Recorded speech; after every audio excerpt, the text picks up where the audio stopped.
Hey everyone, and welcome to the channel. So today we get to take a look at the 2023 Hyundai Elantra N. Huge shout out to Hendrick Lexus Northlake for providing this sedan for me today.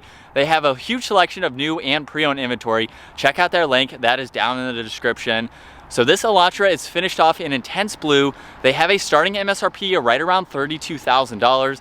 And this is powered by a 2-liter 4-cylinder turbo paired to the 8-speed dual clutch automatic transmission. It pumps out 286 horsepower, 288 pound-feet of torque.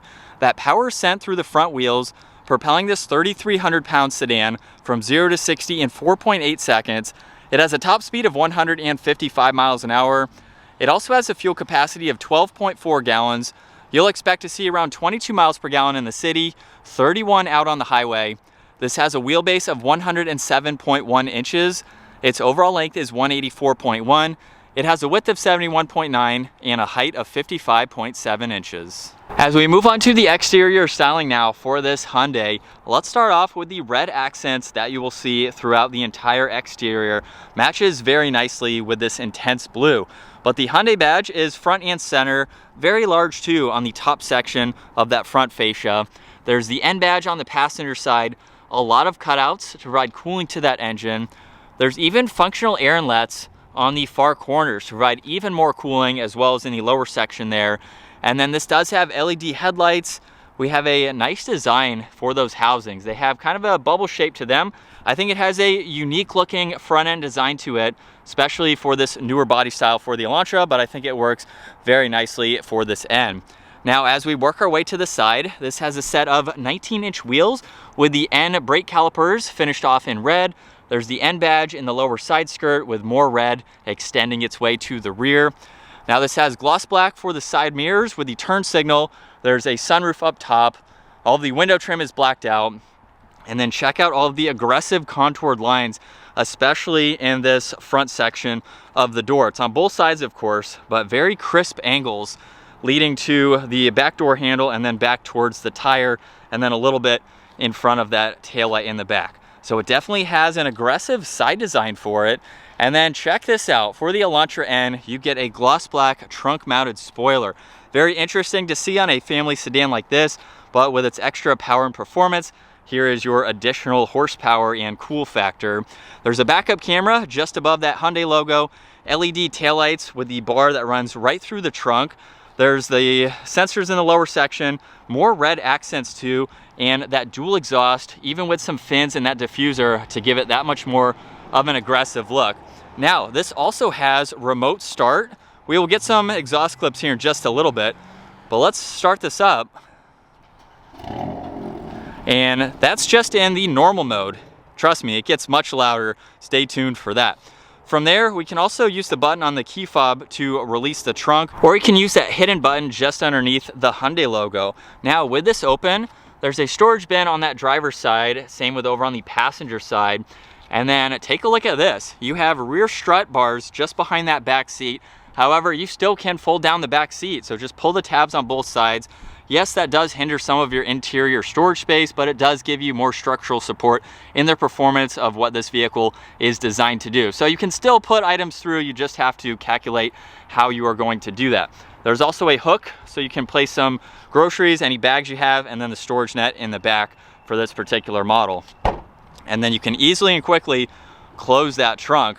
As we work our way to the back seats now, this interior is very nice. Now, for the $30-some thousand price tag, there's a little bit of plastic here and there. We have beautiful suede wrapping around the dark brush trim for that release handle, a little bit of storage down below. And then for these seats, a combination of leather and the suede. And at 5'10", I have plenty of space, especially for my legs down below. There's no climate vents or any adjustments in the middle there.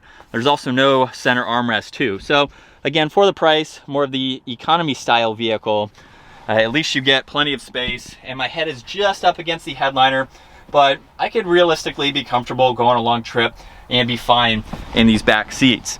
Now, the biggest difference with the N model over a traditional Elantra is we get these sport bucket seats with the cutouts up top, the white N logo, very nice supports These are manual seats, so we have all those controls for that, of course, but definitely where you want to be for this car.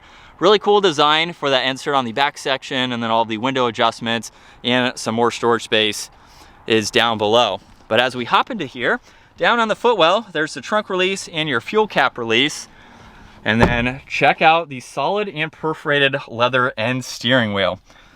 Let's fire this up though, get those exhaust clips, and we can hear what the end sounds like.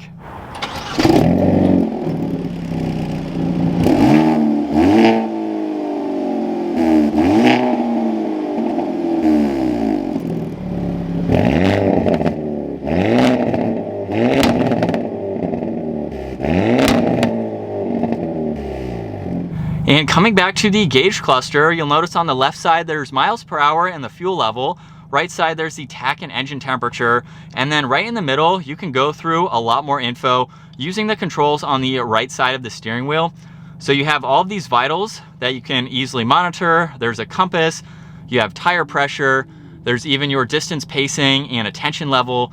You can even look at your turbo and torque, lap timers, G-force meter. You have a few other vitals, and then back to all of this info. So it's nice that you can quickly go through that using these controls here. There's also the steering assist. You have your distance pacing that you can adjust along with cruise control.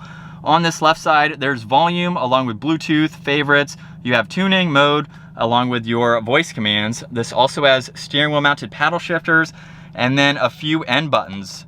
So just by pushing on N, the exhaust note will automatically change like you heard in the exhaust clips. And so you can go through your customization in order to set everything up the way that you would like to. And then the NGS is actually your N grin shift. So it counts down from 20 seconds, basically gives you that added boost you need if you're passing on the highway or you just need a little bit more power. Now on this left side, there's traction control, lane keeping assist, along with a dimmer switch for the gauges. There is a diagram right there. I'm not sure if this model is missing an option or not. And then for the infotainment system, all the buttons are located down below, but it is a touch screen system. So we have the calm screen, you have N mode that you can go into, so you can customize this and have everything set up the way that you would like to, monitor all of this information. You even have launch control, which is pretty cool to see. There's your map, you have media, phone, you can hook up your phone to this system. So it's a good bit to go through. And then you have everything down below to further go through that, including volume and power for the radio. Now all of the climates are laid out very nicely with your fan speed, temperature dials, you have where you'd like the air to go, heated seats, defrosters, and then underneath that, a lot of auxiliaries along with wireless charging. You can place your phone down there, and then we even have different driving modes. So by pushing on that, you can go between eco, normal, and sport. I believe if you are in sport mode, you can use that NGS when you have it in the correct setting there. There's also a shortcut to the camera system. So just by pulling that up, we have the backup camera at the moment. And then just by putting it into reverse, of course, we are going to have that. You can also shift using the shifter itself or those paddles. We have the manual e-brake, 2 cup holders, a little bit of storage for the center armrest. And then on the passenger side, plenty of room. There's even a grab handle too. And up top, you have the dome lights along with the controls for the sunroof itself.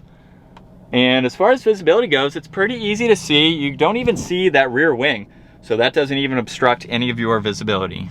As we set off now behind the wheel for the Elantra N, one thing that I want to talk about real quick is the fact that both of these N buttons are actually different. I didn't realize that until now. One is hollow, one is filled in. The one on the left will toggle between the different driving modes. So instead of using that button down below, you can just quickly push on that. The one on the right side will change the gauge cluster completely to where it shows you the tach and you have some other vitals as well. But with it in N mode now, here we go.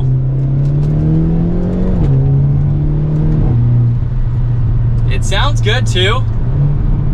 We got some pops in that exhaust, but I have been waiting to be able to test drive an Elantra N. We've been in the Veloster N before, and that was a really fun, kind of smaller size SUV, if you want to call it that, since it has the 3 doors. But this is more of a family style sedan that you can still rip around in your Elantra I never thought the day we would see a performance-oriented Elantra that is actually a good car. It's front-wheel drive. I really haven't felt any torque steer or anything. I'm not mashing my right foot to the ground, but it seems like it's very composed for that much power and torque going to the front wheels. So it's pretty cool to see in today's world, the technology that you can have for a front-wheel drive vehicle can make it almost equally as performance oriented, going through mountain roads, twisties, track driving situations, things like that. So it seems to drive very nicely for the few miles that I'm doing today. But let's dial it back. Let's put it into eco mode. And now we just have a normal Hyundai. So basically you're getting an economy style family sedan that you can also put into some of the performance oriented modes if and when you choose to do so. But I think my favorite part about this N model is these sport bucket seats that I'm sitting in right now. These are very comfortable. I don't have any complaints with them. They hold me well. I've got my arms resting there if I need to. And they're holding me tight around these turns. I also find it impressive that I'm not doing hardcore driving, but this car seems very, very solid and planted. And it's interesting to see from a Hyundai, but they know how to do the performance in this type of vehicle, which is amazing to see. We even have the upgraded exhaust to give you those pops and to make it that much more fun to drive. So you have the active exhaust. You can go through everything that I showed earlier here to really dial this in the way that you would like to. With all of those settings, including your traction control, you have the exhaust, transmission. We have a dual clutch automatic, or you can go with the 6-speed manual transmission. Hyundai has provided you with a manual for your Elantra, which is not new. I believe they've done that in previous generation Elantras, but you can, if you don't get the manual, the dual clutch is second best, I would say. This is a fantastic transmission, and again, find one in a Hyundai. That's pretty awesome to see. For normal driving though, it seems like it's just a normal sedan. There's a little bit of wind noise, not really a whole lot, but there's some. And from second gear, here we go.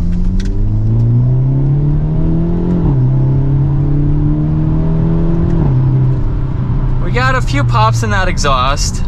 It's not overly loud, but on some of the downshifts, you can definitely hear it kind of gurgle and pop slightly. So it's not overboard, again, especially for this type of family style sedan.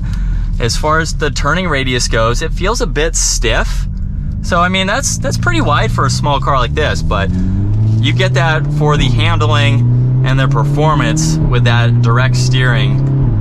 And of course, shifts are super quick with that dual clutch. But behind the wheel now for the Elantra N, this is a vehicle to get excited about. This is something that is competing with the Civic Type R, which costs significantly more. I don't really know of any other economy four-seater, a WRX, possibly, maybe the Camry TRD. I don't think that's quite as performance-oriented. It's more of a body kit for the Toyota version, but there's a few vehicles in this price point. I would say this is probably at the lower spectrum of that, but it's almost not only the most fun, but I feel like it offers a lot more as far as daily driving comforts, like the adaptive cruise and some of those other features. So way to go, Hyundai, for introducing this sporty, kind of underrated sedan. I don't see too many of them around, so it is exciting to see one out on the road. But yeah, this is a fun sedan. I think that's going to wrap it up though for the Elantra N. Once again, a huge shout out to Hendrick Lexus Northlake for providing this for me today. Check out their website, give this video a huge thumbs up if you enjoyed it, and consider smashing that subscribe button so you don't miss out on our daily uploads. I will see you all in the next video.